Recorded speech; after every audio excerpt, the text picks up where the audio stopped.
یہ بہت اہم ٹاپک ہے، طلاق دینے کا صحیح طریقہ۔ اگر اس صحیح طریقے کو کوئی اختیار کرتا ہے تو پھر طلاق دینے والے سے آپ یہ نہیں پوچھیں گے کہ طلاق کیوں دی۔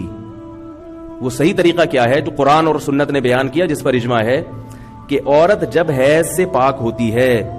حیض کی حالت میں طلاق دینا جائز نہیں ہے، اکٹھی 3 طلاقیں دینا جائز نہیں ہے، حرام ہے۔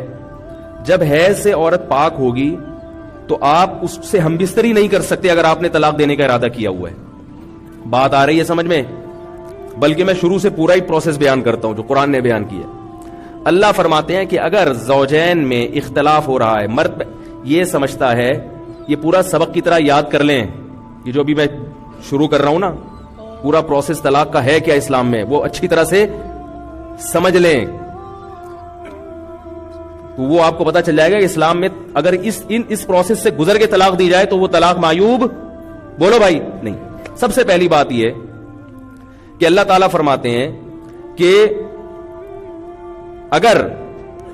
زوجہ تمہاری اطاعت نہیں کرتی، فرما برداری نہیں کرتی، تم یہ سمجھتے ہو کہ میری مان کے نہیں چل رہی ہے، گھر کا سربراہ تو باہر اللہ نے آدمی کو بنایا نا، تو پہلی بات تو شریعت نے ترغیب دی ہے کہ 100% سیدھا کوئی بھی نہیں ہو سکتا۔ خود بھی 100% سیدھے ہیں کیا؟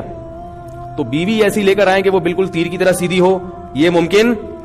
بولو نا یار، سبق ہے یاد کرا رہا ہوں۔ تو پہلی تو برداشت والی پالیسی ہونی چاہیے، بھائی پورے سیدھے ہم خود بھی نہیں ہے تو بیوی بھی نہیں ہوگی۔ اور عورت کے بارے میں نبی نے فرمایا کہ وہ تھوڑی اور زیادہ ٹیڑھا پن ہوگا، اس کو تو تھوڑا زیادہ برداشت کرنا پڑے گا۔ آپ خود اچھے نہیں ہیں پھر بیوی کو یہ تقاضا کریں تیر کی طرح سیدھی ہو تو پرلے درجے کی حماقت ہے۔ اور اگر آپ خود اچھے بھی ہوں تو بھی اللہ فرما رہے ہیں کہ عورت کی فطرت میں تھوڑی سی کرو ہوتی ہے، تو برداشت کرنا پڑے گا۔ آپ نے فرمایا ان استمتعت بها استمتع بها وفيها عوج، اس سے فائدہ اٹھاؤ اسی تھوڑے سے ٹیڑھے پن کو برداشت کر کے، اس کے مزاج میں تھوڑا سا ہوگا، برداشت کرو اس کو۔ اور فرمایا کہ اگر برداشت نہیں کرتے اس کو سیدھا کرنے کی کوشش کرو گے تو توڑ دو گے۔ فرمایا الا وان کسرها طلاقها، اس کو توڑنا کیا ہے؟ طلاق دینا ہے، جو کہ ناپسندیدہ ہے۔ اللہ نہیں چاہتے کہ طلاقیں ہوں معاشرے میں۔ تو پہلی بات تو کیا ہے کہ آپ کو کچھ نہ کچھ برداشت کرنا پڑے گا۔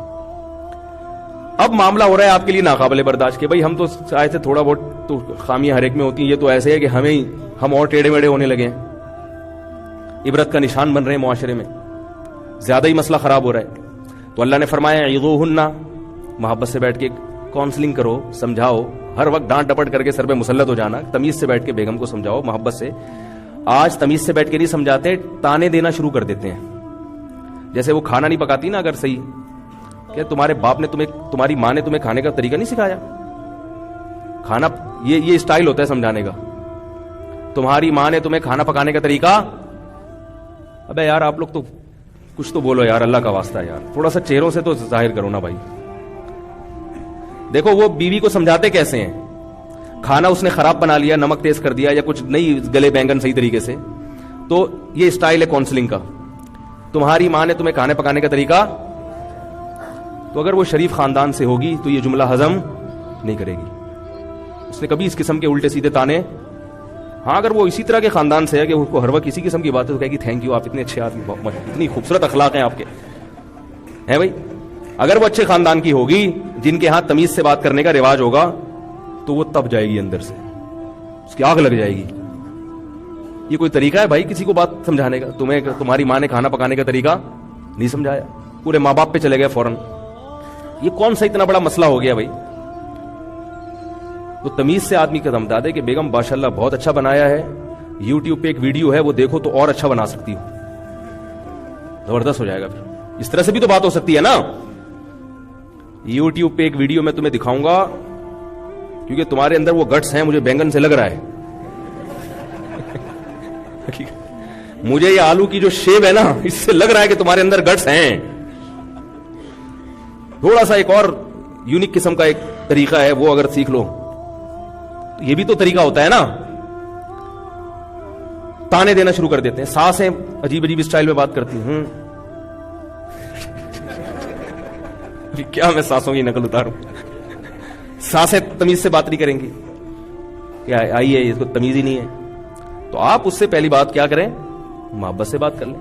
ہمارے حضرت مفتی رشید احمد صاحب رحمہ اللہ تعالیٰ کا اپنی اہلیہ کے ساتھ بات چیت کرنے کا جو اسٹائل تھا، حضرت کبھی کبھار بتاتے تھے تربیت کے لیے، فرماتے تھے میں اپنے گھر والوں کو کبھی یہ نہیں کہتا کہ کھانا اٹھا لیں، دسترخوان پہ کھانا لگا ہے نا، کھا لیا اٹھا لیں، فرمایا اٹھوا لیں، حالانکہ اٹھانا انہوں نے ہی ہوتا تھا، کوئی خادم نہیں تھا گھر میں، لیکن آرڈر والا، تحکم والا، جیسے کوئی ایس ایچ او جو ہے نا پولیس والے کو آرڈر کر رہا ہے کہ یہ کر لے، وہ گرفتار کر لے، یوں کر لے نہیں، یہ کسی سے کھانا اٹھوا لے، حالانکہ کوئی بھی نہیں ہے، خود ہی اٹھانا ہے، لیکن براہ راست آرڈر دیتے ہوئے یہ سیلف ریسپیکٹ کے خلاف سمجھتے تھے اس کو، کہ کسی کی عزت نفس کیا ہوتی ہے، شوہر بیوی کا جو حاکم ہے نا، حاکم کا مطلب یہ نہیں ہے کہ وہ اس کا آقا ہے اور بیوی غلام ہے، حاکم کا مطلب کیا ہے کہ امیر ہے۔ جب بھی 3-4 آدمی کہیں ہوتے ہیں، نبی صلی اللہ علیہ وسلم جب بھی سفر میں کسی کو بھیجتے تھے تو ایک کو ذمہ دار بناتے تھے کہ جب رائے میں اختلاف ہوگا تو اس کی چلے گی، حاکم نہیں ہے، حاکم یعنی اس معنی میں نہیں ہے حاکم، حاکم کا مطلب یہ ہے کہ جب میاں بیوی کی رائے میں اختلاف ہوگا تو گھر میں چلے گی کس کی؟ شوہر کی، کیونکہ ایک ذمہ دار، ایک امیر ہونا ضروری ہے، تو یہ اپنے آپ کو باپ سمجھنے لگتا ہے، یہ اپنے آپ کو وہ بیوی کو لونڈی سمجھنے لگتا ہے۔ تو بھائی ٹھیک ہے، گھر کی ذمہ داری عورت کی ہے، گھر کے باہر کی ذمہ داری آپ کی ہے، تو وہ ذمہ داریاں بانٹنے سے کوئی غلام تھوڑی بن جاتے۔ اس کی میں ایک مثال دیتا ہوں،